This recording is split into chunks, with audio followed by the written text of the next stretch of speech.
To build your application, click the Build button and select a platform. If an existing configuration hasn't been selected, then you need to enter the app name and ID. These are usually 3 words without spaces, separated by periods. After that, the build will start. An app build for Windows or Mac is done locally, while for iOS and Android, it's done on the cloud. The build time depends on the size of the app and on the server's load.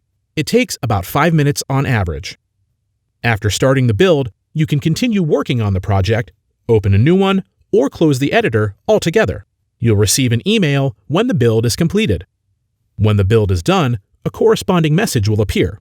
You can download your app under the Builds tab in the configuration settings. For Android, you'll receive 2 files: APK to install on your device, AAB to publish to the Google Play Store. To open the build settings, select Edit Configurations from the list. This is where you can add and delete configurations. Select the configuration you need from the list. On the General tab, you can change the basic settings, the app name, icon, privacy settings, or get a link to share your app.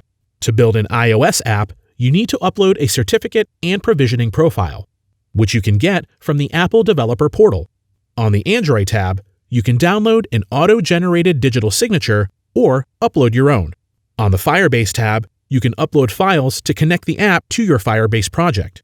On the Live Update tab, upload updates to change the behavior and appearance of your app without requiring users to download an app update. That way, you won't have to go through the App Store publishing process again. On the Builds tab, you can download the newly built app to be published to app stores or installed on a device. You may also see a description of the error if the build failed.